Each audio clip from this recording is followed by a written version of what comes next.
Hey folks, wanted to you just take a quick second and run you through the process of adding an animal. You can't really do anything in the app without adding some animals first. So this is step one. I'm doing this from herdhelp.com on the website. You have the access to use it on the website or on the app, both. But here we're going to add an animal just by the add button right up the top. On the app, it's going to be at the bottom. And you can add animals, medication, update a weight, update which ones have been bred, or flag an animal, at least in case you need to take it to the stockyard. So anyways, add an animal real quick. And I'm just going to go through here and just real quick. This is pretty self-explanatory.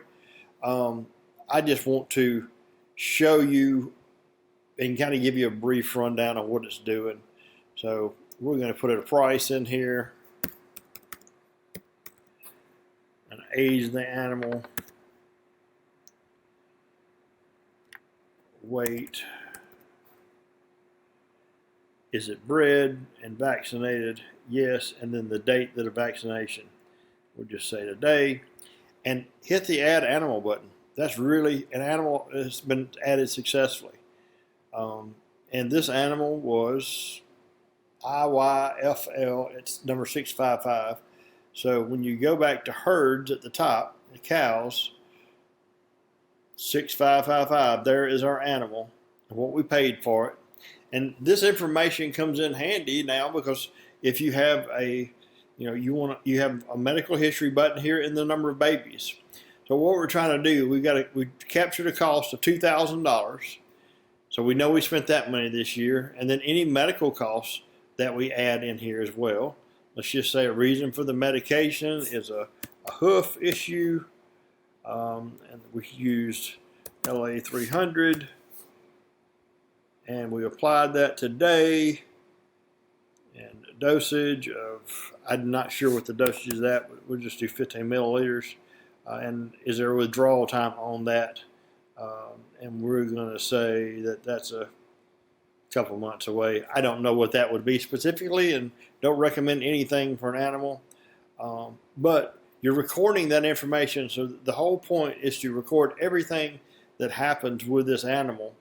And when you make all these notes and keep track of everything that happens, at the end of the year, what you're going to find out is if you spent more money medicating one animal than you did another. And you're going to see that you gained this many babies from this cow than you did another. And you're going to find out which are your profitable animals and which ones are not your profitable animals. So that's kind of what the whole purpose is here, is to track your babies. And I'm not showing that here. We'll switch over to a goat real quick. And I have some that I can show you. She's got 7 medical records, and we watch this track here, and you can see what happens with the babies over the years. Obviously, I hadn't had a baby this year, but last year I had several. This will show you then the babies that I've had during those seasons, and then you can track down from there. She's had a baby each year, and that was that baby, and then you can see that animal and how well she did. So she was bred by her father's his name was Yeti, and she had a number. It'll show you.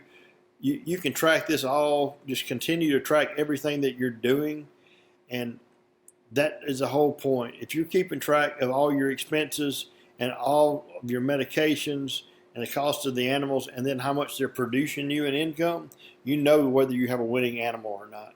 So that's kind of how we base things here and what we're trying to take care of. So that gives you a quick tutorial on how to add an animal. Like I said, it's just real quick and simple, and we're just trying to make sense of what animals are producing income and which ones are not. It's really that simple, folks. Hope the app works great for you, and give us a buzz if you need have any questions. Thanks.